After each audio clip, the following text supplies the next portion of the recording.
Assalamualaikum warahmatullahi wabarakatuh. Sebelumnya saya mengucapkan selamat datang dan selamat bergabung untuk seluruh adik-adik PGMI UIN Sunan Ampel Surabaya Angkatan 2020. Pada semester 1, khususnya mata kuliah Bahasa Indonesia, atau mata kuliah ini lebih spesifik nantinya akan membahas terkait teknik penulisan karya ilmiah. Mata kuliah ini akan dibawakan oleh Ibu Prof. Dr. Jauharoti Alvin, SPD, MSI, kemudian Ibu Juhaini, MPDI. Mata kuliah Bahasa Indonesia atau teknik penulisan karya ilmiah terdiri dari 3 SKS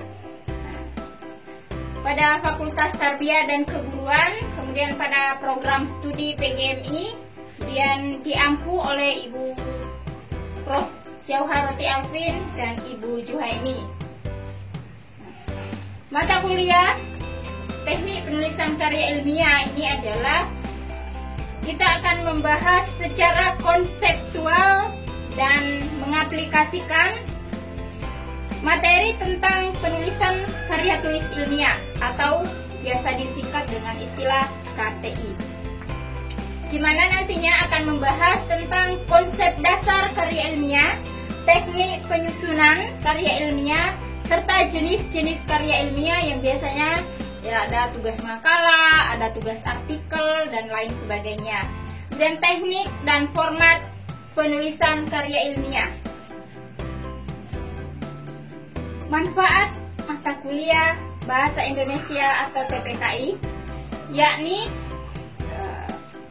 adik-adik nantinya diharapkan mampu untuk menulis karya tulis ilmiah baik secara manual. Kok manual? Ya, manual maksudnya tak pada saat menulis referensi ketik insert footnote terus ketik di bawahnya, berarti penulisannya secara manual. Kemudian contoh daftar isinya dikerja secara manual, kemudian titik-titiknya dan lain sebagainya itu nantinya diharapkan mampu dikuasai. Kemudian yang berbasis teknologi, berbasis teknologi ini nantinya juga dengan sentuhan sedikit teknologi, maka yang tadi yang manual-manual yang biasanya kita penulisan referensinya misalnya kita ketik satu persatu di bagian bawah, kemudian daftar pustaka atau referensinya pun kita pindahkan satu persatu, tata letak nama, judul, dan lain sebagainya.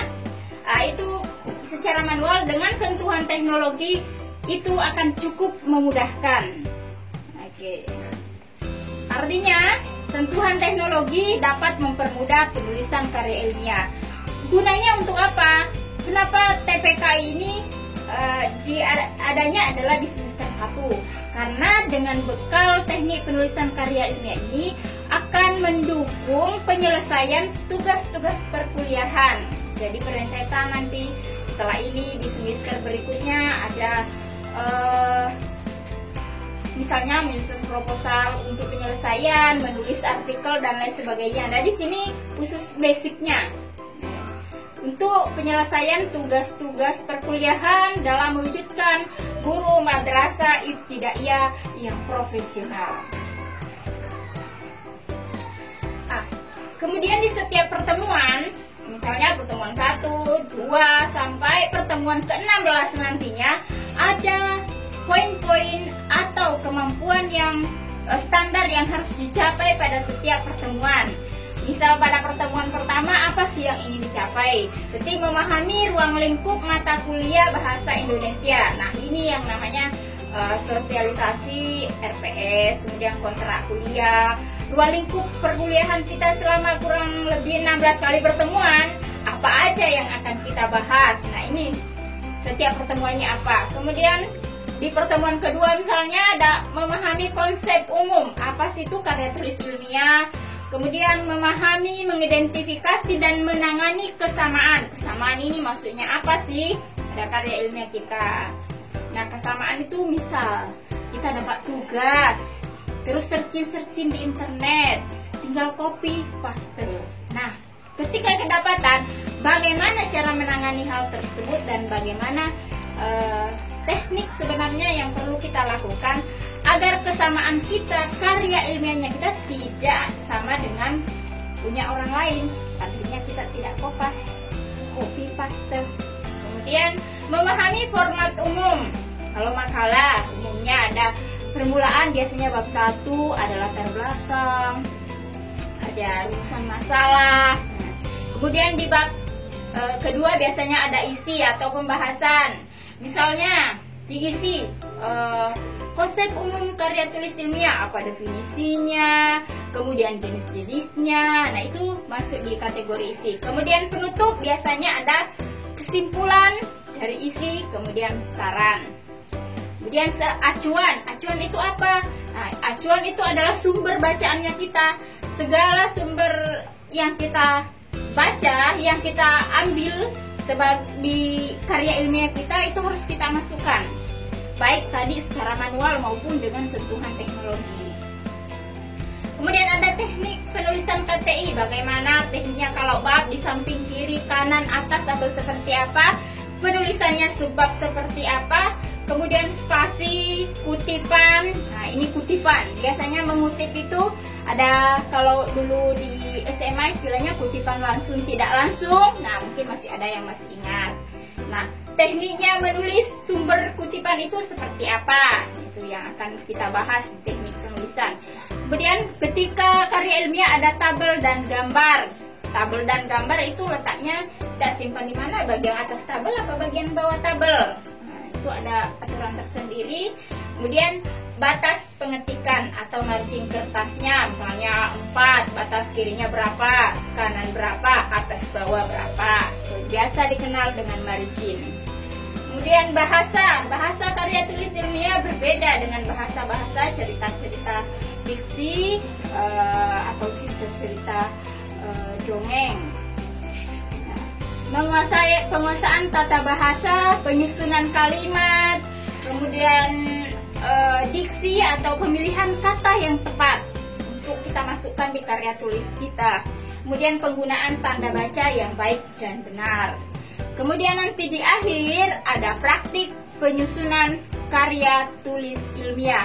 Adapun jenisnya nanti entah makalah atau artikel atau opini dan lain sebagainya, terserah nanti pilihannya teman-teman. Setelah perkuliahan kurang lebih 16 kali pertemuan, ada standar yang harus dicapai di akhir. Apa sih standarnya dari 16 kali pertemuan itu? Diharapkan sudah mampu untuk memahami, mengaplikasikan atau menyusun karya tulis ilmiah secara profesional. Begitu nanti dapat tugas makalah untuk mata kuliah selanjutnya, sudah lancar.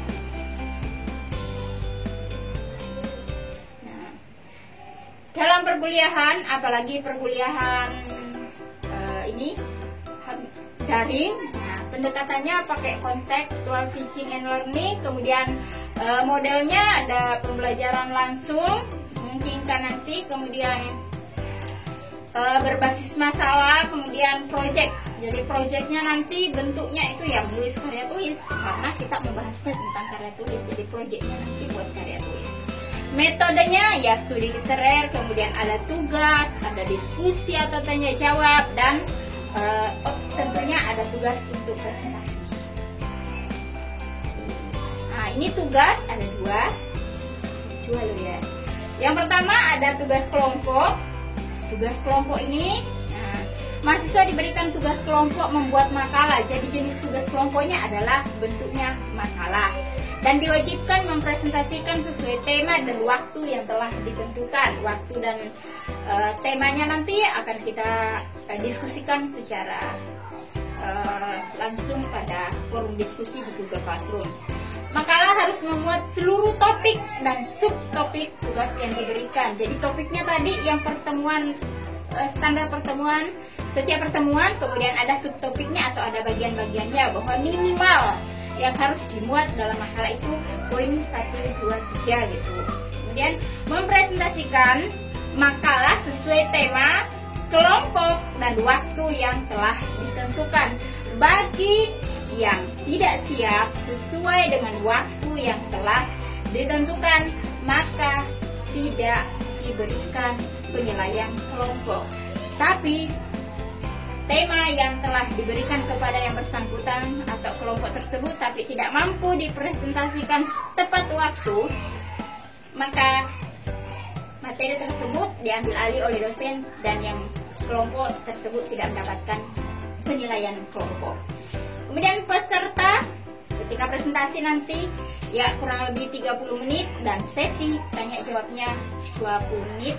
Ini nanti kan kita online, jadi bisa via Zoom, via Google Meet maupun YouTube. Soft copy makalah dikirim melalui Google Classroom mata kuliah Bahasa Indonesia. Ada jangka waktunya, misalnya kelompok 1 jadwalnya adalah hari Rabu, nah berarti hari Selasa minimal sudah harus dikirim pada subtopik kumpul tugas makalah.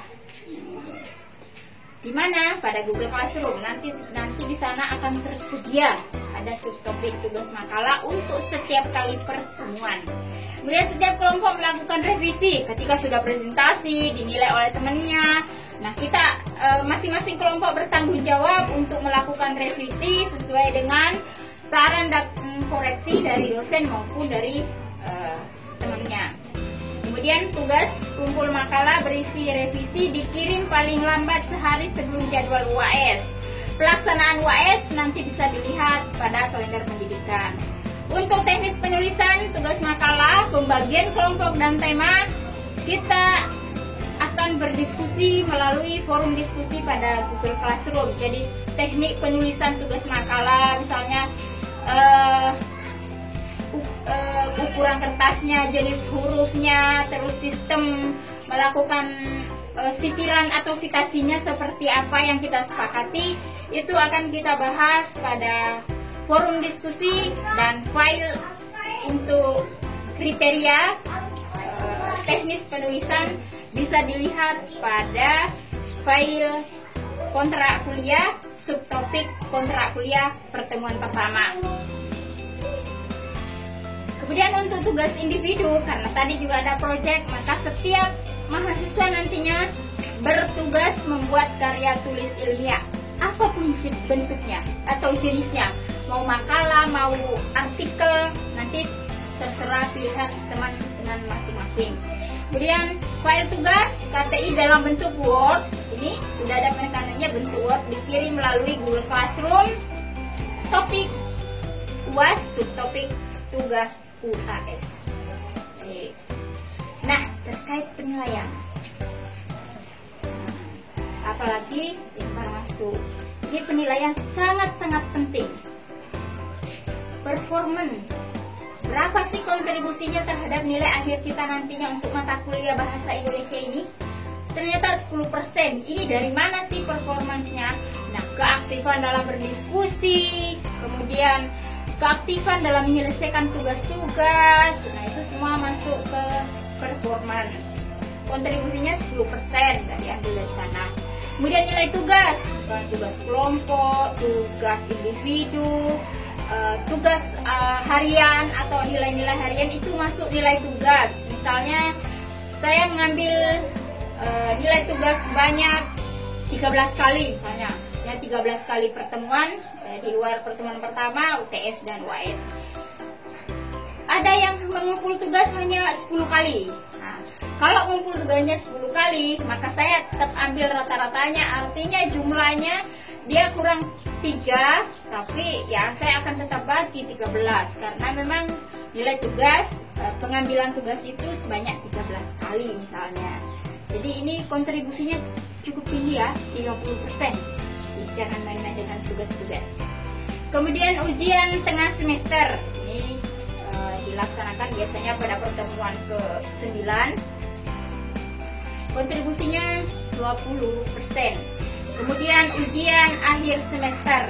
Nah, tadi sudah ada ujian akhir semesternya bentuknya apa. Nah, tadi menulis karya tulis ilmiah. Itu kontribusinya sebesar 40% untuk nilai akhir. Nah, skala penilaian. Nah, biasanya kan kita menilai 1 atau 0 sampai 100. Kok yang ada nanti adalah nilai A dan rentangnya itu 0 sampai 4. Bagaimana caranya? Oh, ini ada pedomannya. Ini sudah pedoman paten dari si akad kita. Jadi misalnya, pas semuanya mendapatkan nilai 95. 95 itu ternyata yang tertera nantinya kita lihat adalah 4,00 dengan nilai huruf A+. Itu cara membaca skala nilainya. Kita simulasi dulu. Misalnya performanya, angkanya rata-rata dari sekian kali performan itu nilainya per siswa. Misalnya siswa si A performanya 90, rata-rata tugasnya mendapatkan nilai 88, UTS-nya mendapatkan nilai 90, skor UAS-nya juga ini sudah nilainya juga sudah 60. Nah, nilai akhirnya itu 10% kali performan tambah 30% tugas tambah 20% UTS tambah 40% nilai UAS. Maka nanti 9 tambah 26,4 tambah 18 tambah 24, maka nilai akhirnya adalah 77,4. Kalau dikonversi, nilai angkanya adalah 3,25, kemudian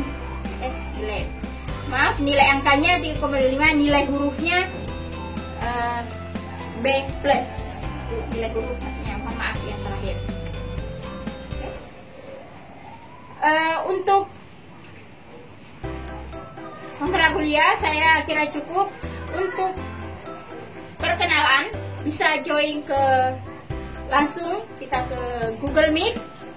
Untuk kontrak kuliah atau ada yang ingin ditanyakan, saya persilahkan ke forum diskusi. Untuk perkenalan face to face, bisa langsung join ke Google Meet. Untuk hari ini saya kira cukup. Assalamualaikum warahmatullahi wabarakatuh.